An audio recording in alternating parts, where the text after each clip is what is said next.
Yo, what is up, guys? It's Cone back here with another video. This one's coming out pretty late. I was waiting until the other games finished, so you might be seeing this till like 1 a.m. Eastern, I think. But with that being said, I'm using a new headset, so hopefully it sounds good. I've had this headset before in my first videos, you probably saw it, but then it broke, so I've been borrowing another headset from my brother, and that was the white one that you've seen in the past few videos. So this black one is back now. Astro A10s, if you're wondering what they are. So hopefully it sounds pretty good. I think it does. The noise cancellation sounds a little weird, but so if I'm talking a little different, that's probably why. But I just wanted to talk a little bit about, well, you can see in the tele video, a little bit about the Bucks. But I'm going to start out first talking once again about all of the games that happened today. I'm going to try and avoid the Harden trade a little bit because I'm sure I'll be talking about that a ton down the line, talking about the Nets and stuff like that, how the Rockets play, how the Pacers play, how the Cavs play with all their new additions. So I don't want to harp on it too much right now, kind of let that chill for a little bit, especially since my last two videos now were about James Harden. So I'll chill out on that. First of all, Kristaps Porzingis came back tonight. He played well. Luka played amazing alongside him. Kristaps just makes the game a lot easier for Luka, so it was pretty cool to see them play back together again. They're one of my favorite duos to watch in the league. I think Kristaps gets underrated when talking about like the future of the NBA, just because he is kind of injury prone and he is overshadowed a little bit by Luka Doncic, which is understandable. Luka is a borderline top 5 player at a very, very young age. So it makes sense that he would be a little bit overshadowed, but don't let him overshadow him too much to the point where you forget that Kristaps is insanely good at basketball. So I'm happy to see him back. The Hornets put up a fight; they just weren't enough for a really good Mavericks team with Kristaps back, especially. That team's going to be filthy. You had KD with the shorthanded Nets. They were missing LeVert and Jarrett Allen because obviously they got traded today in the James Harden deal. Don't have Harden yet. Kyrie's still in on a hiatus somewhere. So KD took a kind of shorthanded Nets team and he was fantastic tonight. He beat up on the Knicks. Julius Randle had 30, but it just wasn't enough. Emmanuel quickly too, who I like a lot, had probably the best game of his young career, so he deserves a shout out as well. I'm wearing a my LeBron shirt right now, my LeBron Lakers shirt, because the Lakers manhandled the Thunder, and I felt like I should pay homage to one of the greatest of all time, who destroyed our team today. There was one play where Pokuševski hit a three in LeBron's face. Do not forget that that happened, and Dort guarded him on a three, and he hit the side of the backboard. So those are my two moral victories for the day. And now we're going into tank mode. It looks like the rest of our schedule looks brutal. So if you start seeing the Thunder falling off, do not be surprised. Don't be like, oh, what happened to them? Our schedule gets really bad from here on out. For the next month, we might win like 4 games. It's gonna be bad. Um, Nikhil Alexander Walker. It must be in the blood. Shea's cousin had a fantastic game tonight. He dropped over 30 points on the Clippers for a pretty shorthanded Pelicans team tonight. They put up a good fight against the Clippers for how shorthanded they were. It just wasn't enough against one of the best teams in the NBA. Paul George kind of looked like that MVP self he was again, so he's really been amazing this season. He deserves a lot of credit for how he's been playing. I know he's a meme player to a lot of NBA Twitter, but I wanted to give him that shout out because he deserves it. Then you had 3 games postponed tonight. Jazz Wizards, which would have been interesting. Man, I'm so sad. Russell Westbrook's quad injury got re-aggravated and he's out more time. I'm really sad for him, and I'm also sad for Wizards fans who have to keep dealing with these injuries. They just want to see their team fully healthy, and I think if Russ can get healthy, that team can be good. He just can't seem to get healthy. He hasn't been healthy all season now, because apparently this quad injury goes back to before the season, so he's not been healthy this season, and they've played pretty poorly with Russ unhealthy, but I feel like I don't know. I feel like there's something there if Russ can get healthy. He just can't seem to stay healthy. And him being my favorite player of all time, really hoping he can get healthy soon enough so that Wizards team can try and see what they have there. Celtics Magic would have been fun, but Celtics probably win that in a blowout. And then Suns Hawks, that would have been really cool to see. Two teams that had two of the crazier off seasons in terms of additions, seeing them play together. But hopefully we get all those games rescheduled soon enough. But now that gets me to what? Oh yeah, and then Grizzlies and Timberwolves. The Timberwolves aren't very good. It sucks. The Grizzlies just just kind of manhandled them, and they just didn't even play very well. It was disappointing.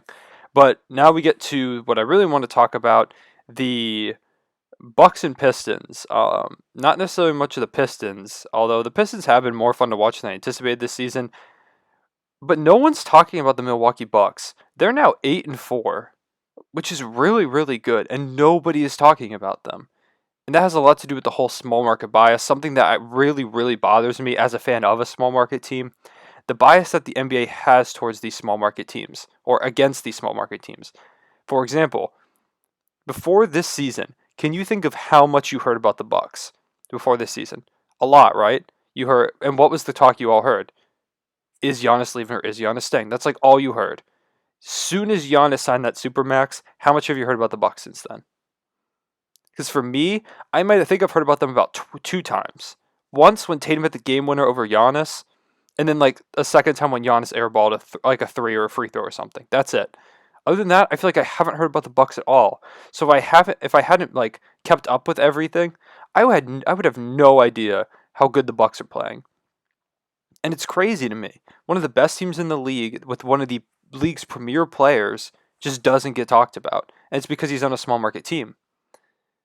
You have but like for example, even Zion, he gets talked about a lot. And New Orleans isn't a huge market or anything. Um, but Zion's like the young, new, exciting player. As soon as Giannis signed that contract, he was like dead to the media. They didn't care. And I don't know what it is. Like part of me feels like they're pissed at him for signing in Milwaukee because now they have to keep covering the Milwaukee Bucks, which sucks. It sucks for as a fan of a small market team who has hopes one day of seeing his team win a championship. That knows that the most of the national media, they have no interest in seeing the Thunder ever win a championship or go near that championship. They do not want to see it because nobody wants to go travel to Oklahoma City to watch a game, and I feel like that kind of sucks. No one wants to cover the Thunder. I understand it right now. We're not very good. I understand not covering the Thunder now. But a lot of the media don't want to go to Milwaukee. They're like, oh, LA, Miami. Like last year was a dream matchup for them, especially if it was outside of the bubble. Oh, the media would have been loving it. The fact that they got to travel to LA and Miami. And I get why the national media talks about these big market teams because that brings in the ratings. I do get that.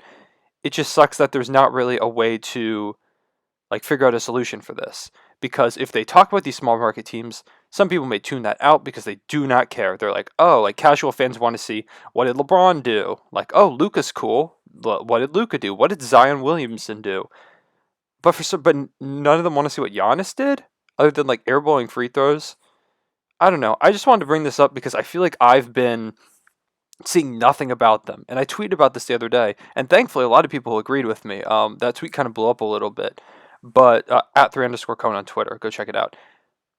But it just sucks. I feel like Giannis should be getting more coverage. He's averaging crazy stats. His exact stats on the season, I want to pull them up to make sure I don't get them wrong. 26.2 points per game, 10.1 rebounds, 5.5 assists. Like, those are really good stats. Especially, he's a two-time MVP, back-to-back. He just won Defensive Player of the Year and MVP last season. And it's an argument some people made on my tweet was that he hasn't done anything. He hasn't proved anything, so there's no reason for the media to talk about him, right? But then we have players like James Harden, who, in theory, have also not proved anything. If you're looking at comparing him and Giannis, if you're saying Giannis hasn't proved anything, then Harden definitely hasn't proved anything either, because James Harden has the same accolades that Giannis does. He's been to like more Western Conference Finals type of stuff, but neither of them have made a Finals appearance. They both have some MVPs, but Giannis is a two-time back-to-back MVP in the past two seasons and a Defensive Player of the Year. It's just because he's playing in Milwaukee that no one wants to talk about him. And it's weird that I'm complaining that no one's talking about Giannis. I'm not necessarily complaining. I'm just trying to like make sure that this is something that other people have seen or heard, because it's so weird to me that as soon as he signed that supermax, no one cared.